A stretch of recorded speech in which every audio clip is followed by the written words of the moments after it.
We just got good news on the inflation front. The April CPI inflation numbers came in lower than expected, and a drop in inflation for the third consecutive month at 2.3% year over year compared to 2.4%.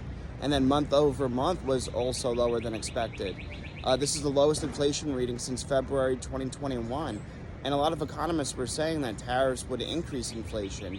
And at least as of April, April was the first main month of the tariffs going into effect, we showed a further drop in inflation known as disinflation. I was saying this all along, that even though economists were saying tariffs would be inflationary, I still saw a deflationary impulse on them, considering that the demand shock of lower demand and growth scares of consumers and businesses pulling back will outweigh the one-time price increases from tariffs.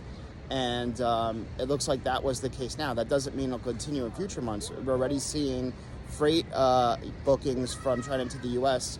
increase 35% already on the first day of the trade agreement from the U.S. and China yesterday. So that's something we have to watch. That could be inflationary as the trade deals are reached and, pretty much resetting trade either to what it was before or better negotiations for the U.S.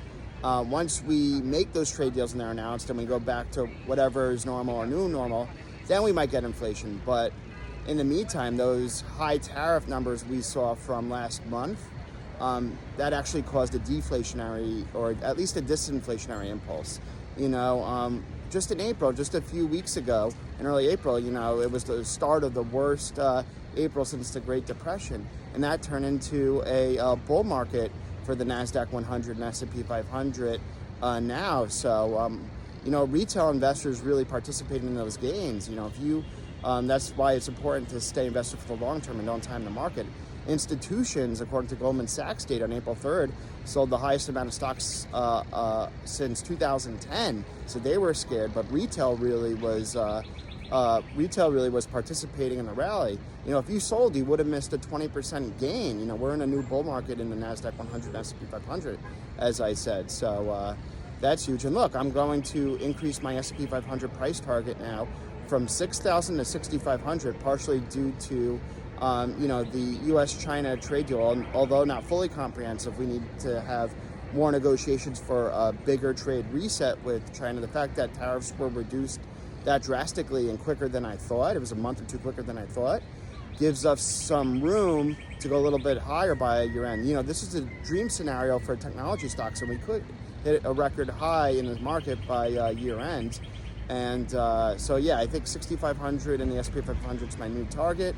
And I'm actually cutting my recession odds now, especially because of this quick turnaround in sentiment.